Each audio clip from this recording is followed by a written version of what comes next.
आप सभी के घर फिर से मेरे साथ इस यूट्यूब चैनल पे। और आज हम बात करेंगे रेगुलर करंट अफेयर से अलग छात्रावास अधीक्षक भर्ती परीक्षा के बारे में। आज इस वीडियो में मैं आपको बताऊंगा कि छात्रावास अधीक्षक जो पद आने वाला है, जिसे व्यापम लेगा, यह पद आ रहे हैं वर्तमान में कुल 300, और इसके लिए जो फॉर्म है वो इस हफ्ते प्रारंभ होने वाले हैं। ऐसी जानकारी विभिन्न यूट्यूब चैनलों और न्यूज़पेपर के माध्यम से प्राप्त हुई है। तो इस वीडियो में मैं आप सभी के साथ चर्चा करूंगा कि छात्रावास अधीक्षक जो है पद, वो क्या है। जब मैं छात्रावास अधीक्षक का फॉर्म मैंने फर्स्ट टाइम भरा था, तो मुझे इस पद और इससे संबंधित कार्यप्रणाली और इसके कार्य के संबंध में कोई भी जानकारी नहीं थी।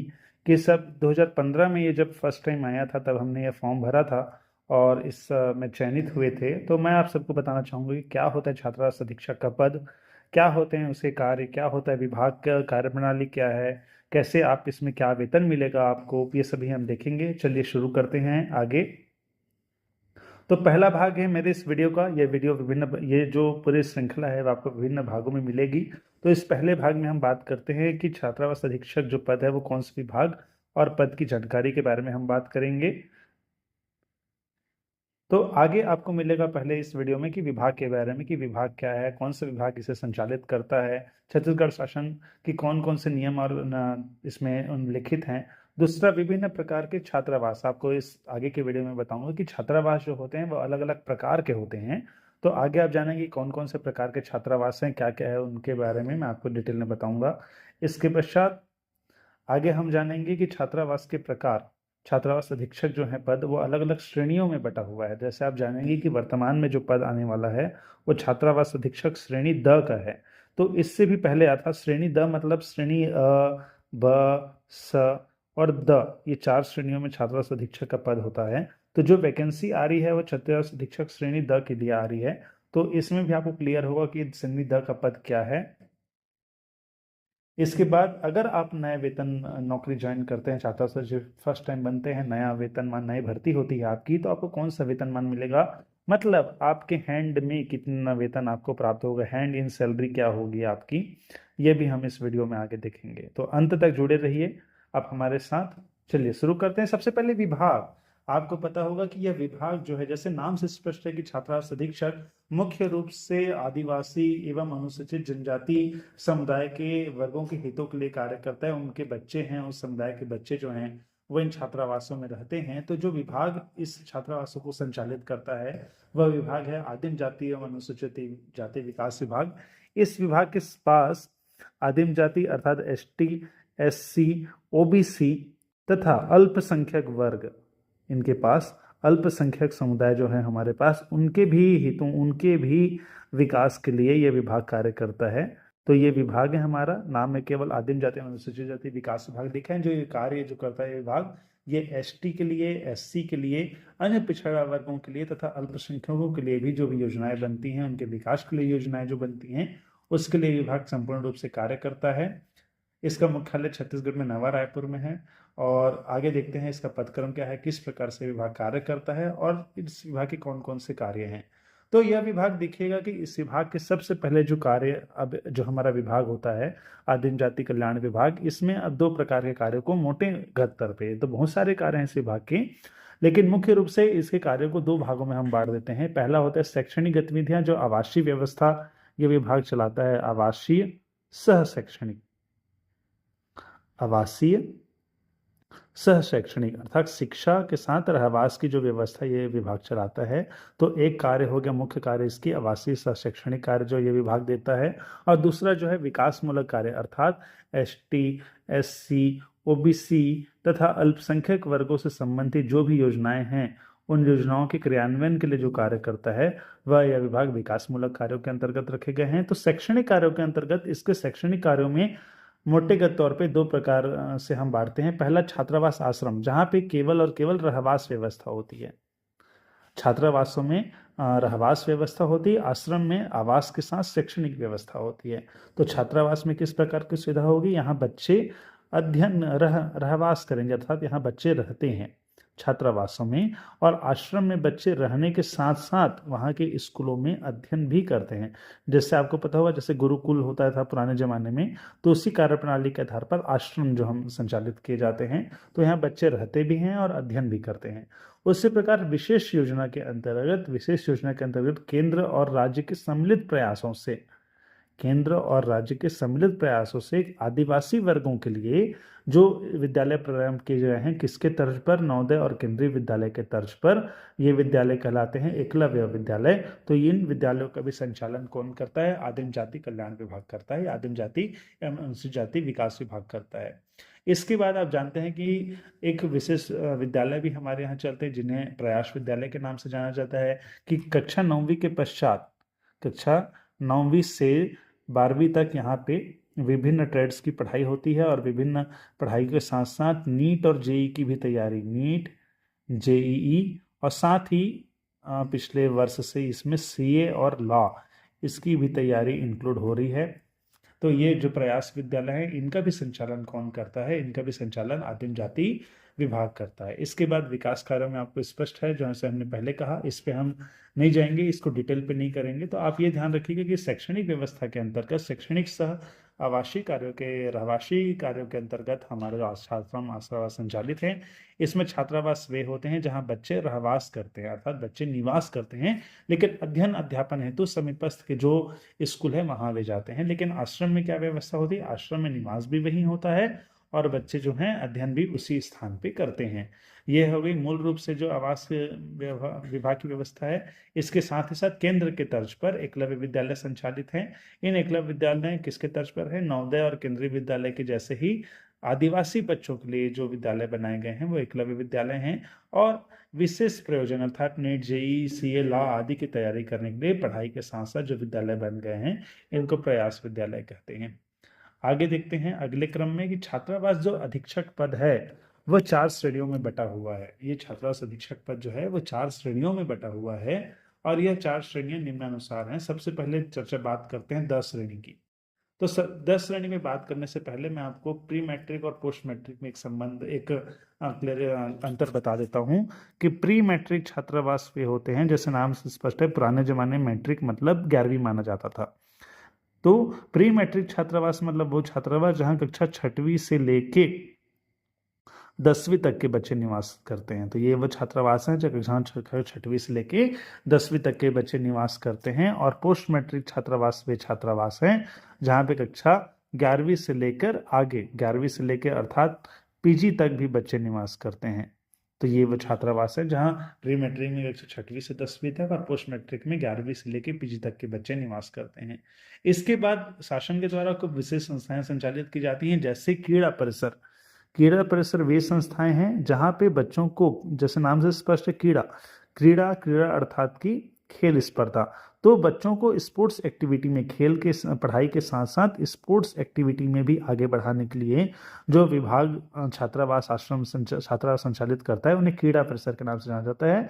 यहाँ पे विभिन्न खेल स्पर्धाओं जैसे हॉकी हो गया, फुटबॉल हो गया, इसके बारे में बच्चों को पढ़ाई के साथ साथ इनकी भी कोचिंग क्या है, 6वीं स्तर पर 6वीं से प्रारंभ हो जाती है और 6वीं से 12वीं तक बच्चे यहाँ रहते हैं। साथ साथ हॉकी और फुटबॉल स्पर्धा में भी सीखते हैं और आगे जाके इन स्पर्धाओं में चयनित होते हैं और आगे बढ़ते हैं। तो इस प्रकार से ध्यान दीजिएगा, प्री मैट्रिक छात्रावास जहाँ 6वीं से 10वीं तक के रहते हैं बच्चे, और पोस्ट मैट्रिक छात्रावासों में बच्चे रहते हैं 11वीं से लेकर पीजी तक। उसी प्रकार से आश्रम भी 2 प्रकार के हैं, आश्रम भी हैं। पहला आश्रम होता है प्राथमिक आश्रम। पहला कौन सा आश्रम होता है? प्राथमिक आश्रम। इन प्राथमिक आश्रमों में बच्चे पहली कक्षा से लेकर 5वीं तक के निवास करते हैं। और एक दूसरा होता है माध्यमिक आश्रम। इन आश्रमों में बच्चे 6वीं से लेकर 8वीं तक निवास रहते हैं। तो प्री मैट्रिक जो छात्रावास है वो 2 प्रकार के हैं, प्री मैट्रिक और पोस्ट मैट्रिक। उसी प्रकार से आश्रम भी 2 प्रकार के हैं, पहला प्राथमिक आश्रम और दूसरा माध्यमिक आश्रम। अब आपको देखेंगे कि जो छात्रावास अधीक्षक श्रेणी द है, अर्थात वह छात्रावास अधीक्षक जो श्रेणी द, जिस श्रेणी के लिए भर्ती हो रही है, यह छात्रावास जो है, जो अधीक्षक जो हैं वह प्रभारी होते हैं प्री मैट्रिक छात्रावास। ऐसे प्री मैट्रिक छात्रावास जिनकी सीट संख्या कितनी है? 50 है। अर्थात यहाँ पर आपके छात्रावासों में क्या होगा, आपके छात्रावासों में इन प्री मैट्रिक 10 श्रेणी के छात्रावासों में कक्षा 6वीं से लेकर 10वीं तक के बच्चे निवासित रहेंगे और उनकी अधिकतम सीट संख्या क्या रहेगी, 50 रहेगी। इसके बाद आते हैं अगला क्रम जो छात्रावास अधीक्षक, ये छात्रावास अधीक्षक श्रेणी द जो है वह 2400 पे ग्रेड का जॉब है, अर्थात पे लेवल मैट्रिक 6 का जॉब है। इसके बाद होता है सश्रेणी के अधीक्षक होते हैं। सश्रेणी के अधीक्षक में आप प्री मैट्रिक छात्रावासों में पहुंचते हैं जहां बच्चों की कुल सीट संख्या कितनी हो जाती है, 100 सीटर हो जाती है। मतलब ये छात्रावास जब बच्चों की सीट संख्या कितनी हो जाती है, 100 बढ़ के 100 हो जाती है, ऐसे छात्रावास प्री मैट्रिक सश्रेणी, ऐसे छात्रावास में अधीक्षक जो होता है वह सश्रेणी का अधीक्षक यहाँ होता है। और साथ ही साथ पोस्ट मैट्रिक छात्रावास, ऐसे पोस्ट मैट्रिक छात्रावास जिनकी सीट संख्या 50 तक है।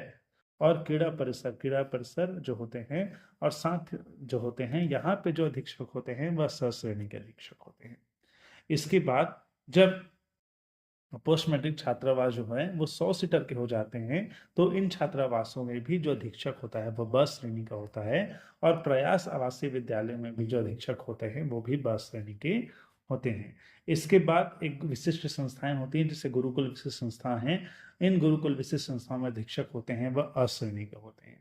इस प्रकार से अधीक्षक की 4 श्रेणियां हैं, अ ब स द श्रेणी वो है जो प्री मैट्रिक में रहते हैं, जिनमें वो बच्चे कक्षा 6वीं से 10वीं तक के रहेंगे और जिनकी सीट संख्या अधिकतम कितनी रहेगी, 50 के रहेगी। स श्रेणी में प्री मैट्रिक 100 सीट के रहेंगे और उसके साथ क्रीड़ा परिषद और पोस्ट मैट्रिक 50 सीटर।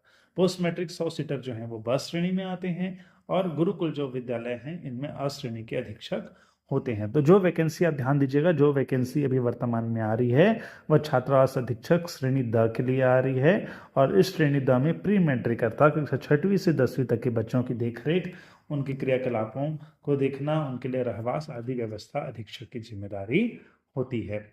आगे देखते हैं कि अगर आप इस पे ग्रेड पे आते हैं, इस पोस्ट में आते हैं, तो आपको वेतनमान किस प्रकार से प्राप्त होगा। तो जैसा आपको पूर्व मैंने विदित किया, पूर्व मैंने बताया कि जो छात्रावास अधीक्षक है वह छत्तीसगढ़ शासन के 7वें पे कमीशन के, मतलब 7वें वेतन आयोग के पे मैट्रिक्स लेवल 6 के अंतर्गत आता है। पे मैट्रिक्स लेवल 6 के अंतर्गत इनका मूल वेतन वर्तमान में प्रारंभ में 25,300 मूल वेतन होता है। और वर्तमान में डीए के अनुसार वर्तमान में छत्तीसगढ़ शासन 42% डीए दे रही है। तो इस 42% डीए के साथ इनका जो डीए के साथ इनका डीए बनता है 10,626 रुपए। साथ ही मेडिकल अलाउंस भी इनको मिलते हैं। तो अगर आपके छात्रावास में एचआरए और टीए मैंने ट्राइबल अलाउंस होता है, ये अगर आप अनुसूचित क्षेत्र में हैं तो आपको ये विशेष भत्ता मिलता है। और आपके अगर छात्रावास में अगर मान लीजिए आवासीय व्यवस्था उपलब्ध नहीं है तो आपको एचआरए भी शासन के द्वारा क्या किया जाएगा, प्रदान किया जाएगा। तो लमसम तौर पर अगर ये सभी चीजों को जोड़ते हैं तो 36,100 से लेके 38,000 रुपए आपका ग्रॉस वेतन बनता है।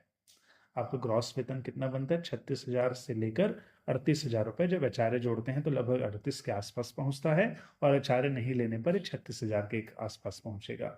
और इसमें आपका डिडक्शन होता है। डिडक्शन आपको 2 प्रकार के डिडक्शन होते हैं, एक आपका जीपीएफ डिडक्शन होता है और दूसरा आपका जीआईएस डिडक्शन होता है। ये दोनों डिडक्शन के पश्चात आपको जो नेट सैलरी है, जो नेट वेतन है, जो आपको इन हैंड मिलेगा वह 33 से लेके 35,000 के बीच में होगा। ये जो डिफरेंस है ये एचआरए पर निर्भर करता है कि आपको एचआरए की पात्रता होती है या नहीं होती है। तो आप देख सकते हैं कि पद बहुत ही अच्छा है। आपको 6वीं से 10वीं तक के बच्चों को क्या करना है, उनकी देखरेख करनी है, जिसके बारे में विस्तृत से मैं आगे चर्चा करूंगा आप लोग के साथ। और वेतन बैंड जो है वो भी काफी अच्छा है। इसमें प्रतिवर्ष 3% का इंक्रीमेंट भी आपको प्राप्त होता है। और जो वर्तमान में जो फर्स्ट टाइम वेतन नौकरी पाएंगे, पहली बार जो नौकरी पाएंगे, उनके लिए एक काफी हैंडसम अमाउंट शासन के द्वारा प्रदान किया जाता है। तो 36 से अर्ध के 38,000 आपका ग्रॉस वेतन बनेगा और कटौती उपरांत आपको जो पे इन हैंड सैलरी होगी वह लगभग 33 से 35,000 की होगी। तो ये थी संपूर्ण जानकारी छात्रावास अधीक्षक श्रेणी द के बारे में। आगे के वीडियो में मैं आपसे चर्चा करूंगा कि अधीक्षक के कार्य क्या क्या होते हैं, क्या क्या उन्हें कार्य करना होता है, कार्य की जिम्मेदारी किस प्रकार तय होती है।